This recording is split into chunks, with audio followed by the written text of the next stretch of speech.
At a banquet, my husband Stephen and my in-laws were ignoring me for some reason.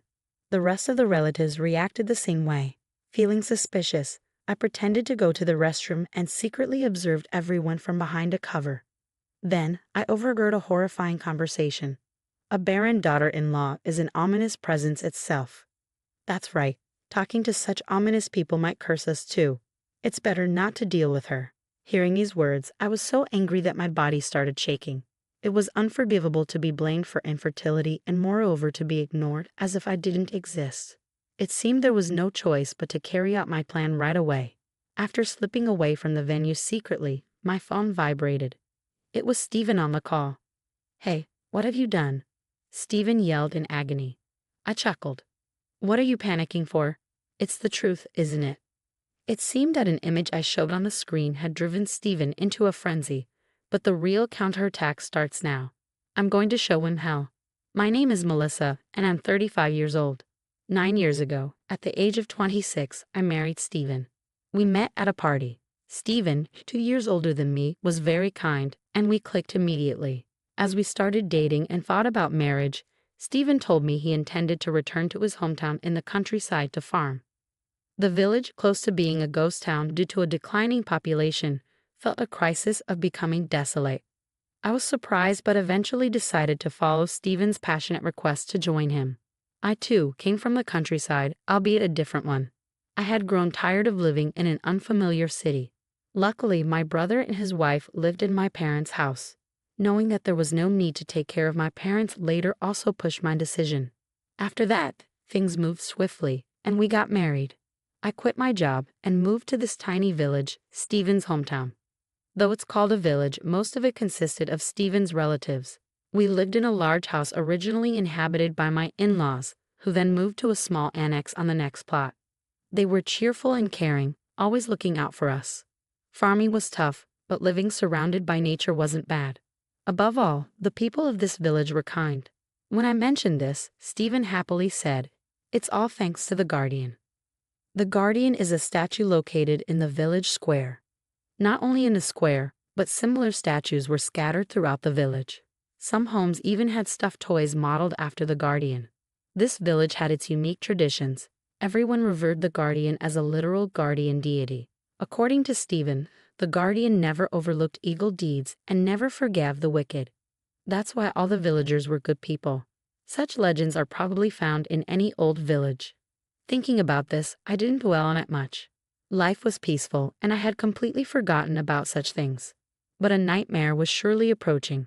A few years after moving in, I had become accustomed to farming. Waking up early and quickly harvesting vegetables was my daily routine. Every day was unremarkable, but one thing bothered me. We still hadn't had any children. I was about to turn 30. I had always thought it would happen naturally, but recently I started to feel anxious. This was because, after a few years, more people began asking, "Don't you have kids yet?" Each time, I cheerfully responded, "It's a blessing." But it's typical of an old farming village to bluntly ask such delicate questions. Everyone asked the same, even my in-laws, and occasionally, an old man or woman passing by asked bluntly, "Why can't you have them?" I responded appropriately, but it gradually became annoying. One day, after a break in harvesting, I was called by my mother-in-law while drinking water. "Hey Melissa, how are you managing your marital relations?" Caught off guard by such an absurd question, I nearly spit out my water. "It's strange that you haven't had children for so many years. Aren't you satisfying, Stephen?" An unimaginable statement came from my mother-in-law, and I was dumbfounded. In a panic, I said, "What are you talking about? Please stop. That's not something people normally discuss," and abruptly ended the conversation. Yet, my mother-in-law continued, "It's important, you know." But I ignored her and stormed out of the room. I thought this village had old-fashioned values, but this is just ridiculous. It's creepy that they boldly ask about marital life. Having left the house, I decided to kill some time by walking to the square. Then, I saw someone. Could it be a neighbor? I tensed up for a moment. I was worried they might start talking about children again. But when I saw her face, I was relieved. It was Emily, a woman who lives nearby. Emily smiled shyly. I smiled back. Emily is the only person in the village who doesn't make rude remarks to me. She's about 10 years younger than me, so she must be around 20 now. Emily isn't originally from this village. After her parents died in an accident, she was taken in by her distant relative, an old lady in this village. This happened just before I came to the village. After graduating from a high school nearby, she now helps out with her grandmother's orchard. We occasionally pass each other on the street, but she's quiet and not very talkative, so we don't really converse much. She doesn't hang out with anyone, so the villagers call her an oddball. I used to think Emily was a bit dull because she didn't interact much, but now I appreciate that she doesn't ask intrusive questions. I felt a bit cleansed thanks to Emily after the unpleasant experience with my mother-in-law. However, that didn't solve the problem.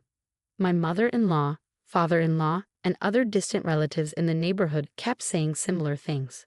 You need to be more assertive with your husband. You need to take the lead. They would say anything they wanted. My mother-in-law then said something that gave me chills. Last night's dinner was all vegetables. You should add more meat. Maybe adding garlic would boost Steven's vitality. Why does she even know what we had for dinner last night? It's too nosy. Fed up, I decided to talk to Steven about everything. I can't take it anymore. Everyone keeps asking about when we're going to have kids. Your mom also pressed too much into our marital life. Steven, who was watching TV, responded without taking his eyes off the screen. What are you talking about? Mom and everyone else are just worried about you. Worried? That's prying. Doesn't she say anything to you? Why will they say anything to me? Infertility is a woman's responsibility, isn't it? Steven casually said something unbelievable, and I was shocked that he had such outdated knowledge. I was appalled. It's not always the woman's fault. Sometimes it's a compatibility issue, or it could even be the man's fault. Me? No way. Steven looked genuinely puzzled. I understood the elderly in the village having old values, but I was surprised that even Steven, who was relatively young, thought this way. Anyway, I want a child too. I'm thinking about getting fertility treatment. We need to find the cause before we can address it. I suggested to Steven that we go to a doctor together. But as expected, Steven was reluctant and made excuses. Why should a man go to such a place? He complained. But I managed to persuade him to agree on the condition that we go to a hospital a bit far from the village. Later, we went to a hospital in another city and both got tested. A few weeks later, when we returned to the hospital, the doctor told us a fact. There's no issue with you, Melissa. The problem is with your husband. He does not produce sperm. He has azoospermia. The moment Steven heard this, he exploded. What? It can't be my fault. Are you kidding me? Steven suddenly stood up and started yelling. I had never seen Steven like this before. The doctor, with a troubled look, showed us the test results on paper. Staring at the paper, Steven fell silent with a terrible expression. He must have been shocked. I felt sorry for him and couldn't say anything. That night, I spoke to Steven kindly. The doctor said if we do more detailed tests, we might find the cause and get treatment. It's a bit far, but I'll help. But Steven just looked down and didn't reply. He probably never imagined that he could be the cause. Feeling sorry for him, I couldn't say anything more and silently left the room. But soon, I realized that feeling sympathy was a mistake. Steven's attitude began to worsen. The cruel truth of his azoospermia seemed to have shredded his pride as a man. Perhaps in an effort to regain his shattered self-esteem, he became unusually aggressive. I was the main target of his frustrations. He criticized me for being slow at farm work, for the food not being tasty enough, and he started picking fights over trivial things, growing angrier more frequently. Initially, I remained silent, thinking he just couldn't accept the test results, feeling sorry for him. But as it continued, I too began to lose my patience. Our arguments increased, turning our home into a constant battleground. Naturally, there was no intimacy, so having children was out of the question. Going to the hospital for treatment was absolutely out of the question.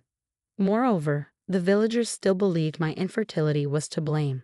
The situation where I was the only one criticized remained unchanged. I wanted to tell Steven's parents the truth, but Steven glared at me with icy eyes, warning, "Don't tell anyone." The thought of what might happen if I spoke up was frightening, and I didn't have the courage to do it. Besides, I wasn't even sure if they would believe me. After all, everyone's thinking was outdated. The conventional belief that infertility is a woman's fault prevailed. That's probably why Steven had reacted so violently when he was pointed out as the cause. As this life continued, I started to feel I couldn't bear it anymore. I understood he was shocked, but this was outright displacement of blame, and I felt like a punching bag. Maybe it would be better to separate. I was beginning to think that way. Half a year passed, and Stephen's snide remarks continued. By then, I had reached my limit. I had firmly decided to get a divorce. However, the problem was the old-fashioned mindset of the village. Divorce was seen as disgraceful. I had heard rumors of a woman who suggested divorce being verbally abused by her husband. Considering this, it was unlikely I would get easy consent. So I thought about leaving the signed divorce papers and fleeing the village. It was a drastic measure, but I was driven to it. I began to prepare secretly so that Stephen wouldn't notice. Then, the next month, Stephen was supposed to be out of the village for the day delivering crops. It was the perfect opportunity. But while I was packing my bags, the front door opened. There stood Stephen, who was supposed to be out. His eyes were furious as he shouted, "Where are you going?" When I remained silent, Stephen glanced at the divorce papers on the desk. "You were going to divorce me. Are you kidding me? If people find out my wife ran away, it would be a disgrace. Don't you dare embarrass me." It was the reaction I had expected. After a tirade of abuse, he threatened, "If you ever think about running away again, you know what will happen," and glared at me sharply. My plan had failed. I was desperate. Yet how had he found out? I had been careful to act discreetly. From then on, Stephen's treatment of me worsened. He complained that the cleaning wasn't thorough, that just seeing my face irritated him. Any backtalk from me would lead to serious trouble. "You are the worst kind of woman, running away from her husband. The guardian sees everything. Your misdeeds will be exposed." That became Stephen's mantra. Lately, even the mention of the guardian by the villagers started to disgust me. I had thought it was just superstition. But could that statue really be watching me? It's hard to believe that those trying to escape the village receive punishment, but the fact that my whereabouts and actions were precisely guessed was indeed true. I had become utterly frightened. Gradually, a sense of resignation began to grow within me. As time passed, I was about to turn 35. One day, Emily, who lives nearby, came to visit. "It's rare to see you. What's up?" Over time, Emily and I had started to talk a bit whenever we met. Unlike the other villagers who thrived on rumors and judged harshly, Emily never pried into my life and always treated me with unchanged kindness, the only woman who did so. "Melissa, there's something I really need to say." I was taken aback by the seriousness on Emily's face. I invited her inside and made some coffee. Then Emily looked around nervously and gestured for me to come closer without saying a word. We entered a room that was now used as a storage room and seldom entered. What's going on?" As I followed her in, confused, I asked her this question, and she murmured as if relieved, "We should be safe here." Then she began to pour out her words as if a dam had burst. "I can't take it anymore. This village actually—" That's when she told me a shocking fact. It was about the true nature of this terrifying village. Months later, Emily and I had met secretly several times. After learning the truth about the village, we had been trying to figure out a way to escape. The truth Emily shared was shocking. Hearing such things only made me more eager to escape as soon as possible. But we needed to act carefully. If our plan was discovered, it would be over. It took time, but finally, the day to act was set. This Sunday, a banquet related to the guardian held once every few years would gather all the village relatives. We couldn't miss this once-in-a-lifetime opportunity. Emily and I had discussed and done what needed to be done. Everything was prepared.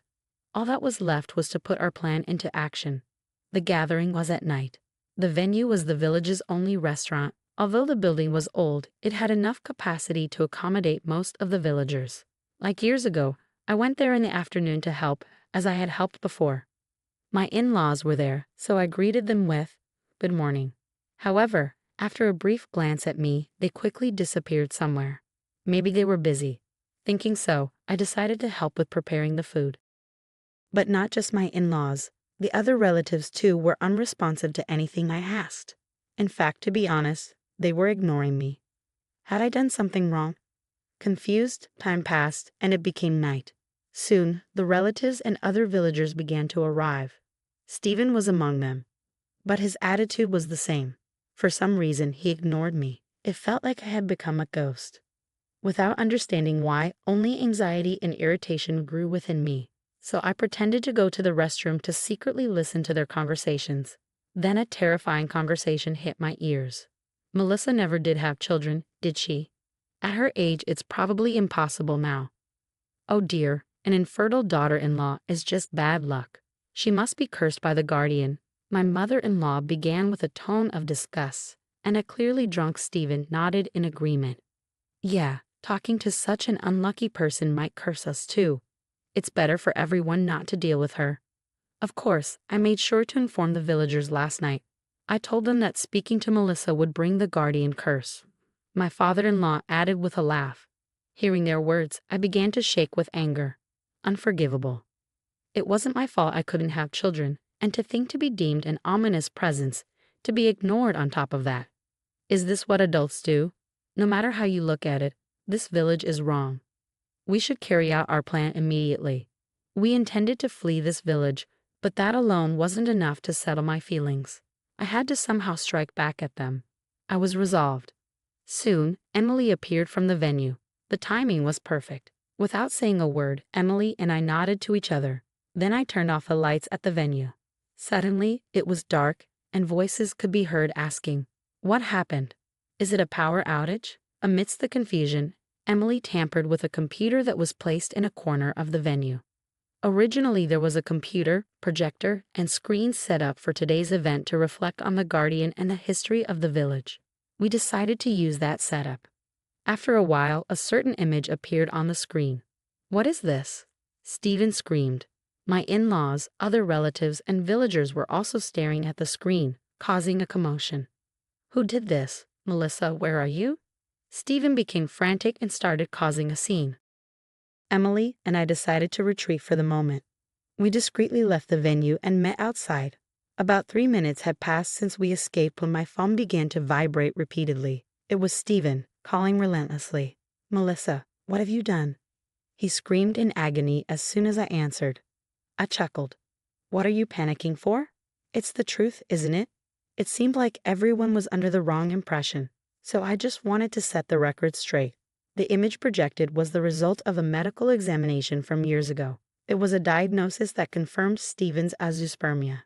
The large text displayed on the big screen was enough to astonish everyone present at the venue. Stephen, having his closely guarded secret exposed, was in a state of panic. He seemed extremely confused and kept shouting incoherently. He was making so much noise that I quickly hung up the phone. My phone kept vibrating afterward, but of course I ignored it. Emily looked at me with concern. "Is everything okay?" "Just as I expected, but we need to push a little more." The harm I had suffered wasn't something I could just let go of. Emily and I returned to the banquet hall together. Peeking into the venue, it had turned into a scene of utter chaos. "Is this really true? You were infertile, Stephen." "It can't be." Everyone was confronting Stephen. His face turned pale as he kept saying, "This is a lie. It's a conspiracy by Melissa," sweating profusely as he made excuses. The villagers had believed that our inability to have children was my fault, the woman's fault. But the truth was different. At the time of the examination, there was nothing about me that could cause infertility. It was Stephen's azoospermia that had prevented us from having children. Yet, without being able to tell the truth, I was blamed. I was reproached as if not having children was a sin, and my existence was ignored. The numerous verbal abuses and the painful days I had to endure were not something I could forgive. Emily and I entered the buzzing venue. "Melissa, what are you doing?" Stephen shouted at me. "Don't mess with me. Doing something like this, you'll be cursed by the guardian.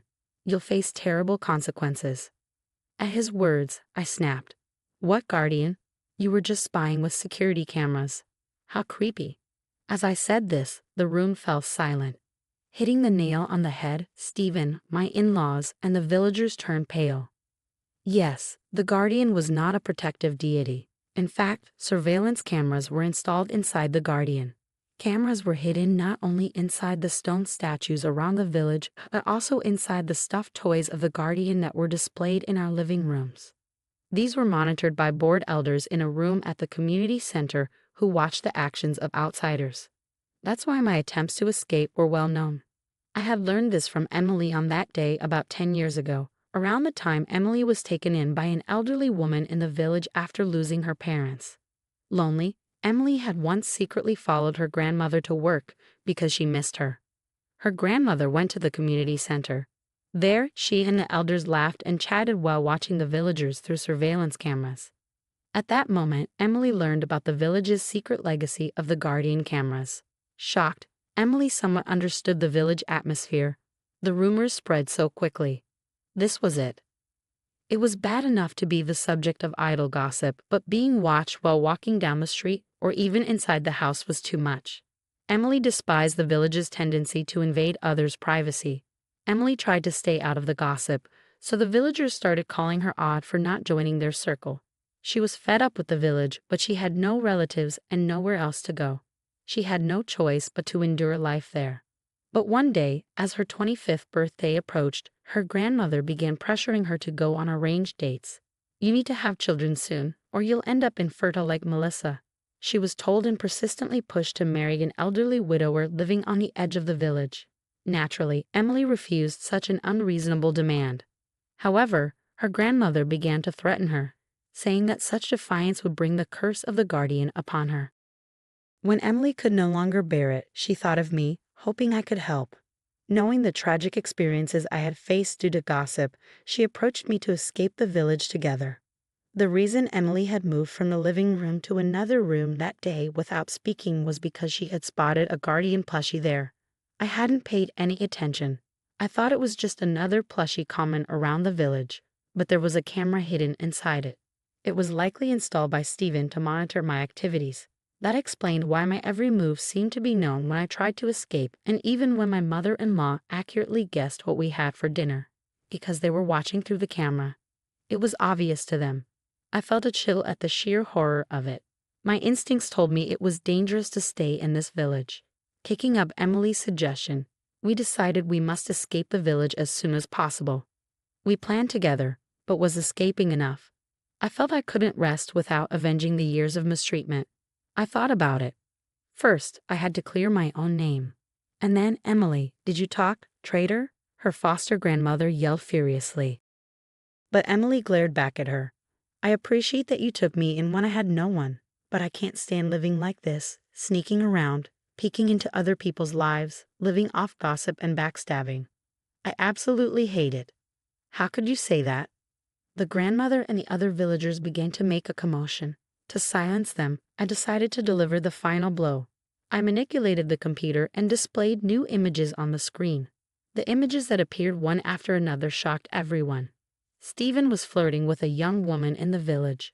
My mother-in-law secretly added the juice of a dirty rat to the coffee she served at village meetings. My father-in-law put his hands around the shoulders and waist of a married woman. Emily's grandmother was stealing vegetables from someone's garden. Almost all the villagers were caught in embarrassing acts they wouldn't want to be known. Everyone at the venue was speechless. Stephen exclaimed, "When did you take these pictures? How is it possible to capture such compromising photos of everyone?" Emily explained. It was impossible that all the villagers were good people. Knowing where the cameras were, they would have acted in the blind spots if they had anything to hide. We focused on the blind spots, places that were out of sight of the guardian statues and plushies, and identified the most convenient spots for misdeeds to occur, where we planted our own small cameras purchased online. Then the village scandals just kept coming out. The villagers were naturally committing minor wrongs in places they thought were not covered by cameras. They had claimed all along that all the villagers were good people. It was truly laughable. We captured crucial moments from the camera footage and saved them, and now we expose those images in broad daylight. An eye for an eye. Since my privacy was violated, I did the same to them. This should teach them how deplorable it is to indulge in spreading rumors about others. The villagers fell silent in shame. "What do you mean all villagers are good people? Just a bunch of scum. You enjoy spying on outsiders and having a laugh. Give me a break. I don't want to stay in this outdated, privacy-less village for one more second." I shouted loudly and thrust the divorce papers in front of Stephen. Caught off guard, Stephen stood frozen, mouth agape. My in-laws and villagers were also stunned. They probably never thought I would fight back.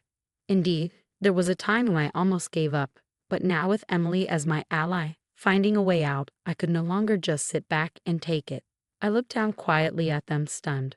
"Goodbye, pitiful everyone," echoed Emily, her gaze full of contempt for the villagers. We left the banquet hall without looking back. Once outside, we picked up 2 suitcases that we had hidden in the barn. These contained all the essentials we needed for our new lives. The divorce papers were already left at the house, and now with these suitcases, all we had to do was walk out of the village. However, as we were leaving, I suddenly stopped in my tracks. "What's wrong?" Emily asked, puzzled. "I just have to do this," I said, grabbing a hoe that was leaning against a farmhouse. I headed to the square and swung the hoe with all my might. A tremendous noise erupted as the statue of the guardian was spectacularly destroyed. Of course, the surveillance camera inside it shattered into pieces as well. "That was quite spectacular, Melissa. There's no point in leaving that thing intact." That felt refreshing. We laughed together. Then we destroyed every single small guardian statue throughout the village. Naturally, we had already thrown away any related plushies inside the house. It's incredible to think how frightening this setup was. The guardian statues were originally created long ago to scare misbehaving children. "The guardian will scold you if you do something bad" was an effective piece of education back then. But as times changed, this method of teaching young children evolved into a tool for punishing anyone the villagers disliked. It mainly targeted people like me who came from outside the village and those like Emily who did not try to blend in. Initially, it was just a way for people to gather and nitpick on those who did not conform to village norms. It probably started as just a bit of idle gossip to pass the time. However, over time, this gossip evolved into a network of surveillance cameras, ensuring constant monitoring in this closed-off village. The absurd superstition of the guardian became a normalized justification for spying on others. Not only is it problematic to expose people's privacy, but the persistence in outdated thinking is equally troubling. The negative energy filling this warped village eventually seemed to corrode the hearts of its residents more than any curse or retribution. I have come to find human actions far more frightening. I refuse to stay in such a place any longer. We left the backward, rotten village behind without a backward glance.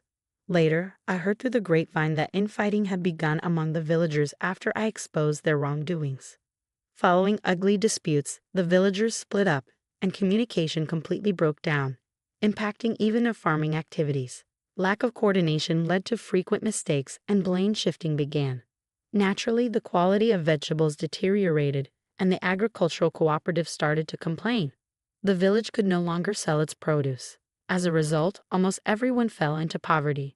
As for Stephen, he managed to get divorced. Worried that he wouldn't file the divorce papers I had left at home, I consulted a lawyer after leaving the village. The lawyer intervened, and it turned out Stephen did fill out and submit the divorce papers. He apparently remarried quickly because he wanted to be with the woman he had an affair with, who lived on the outskirts of the village. But with the village facing a food shortage, Stephen's household was also struggling to make ends meet. The woman he remarried eventually left him.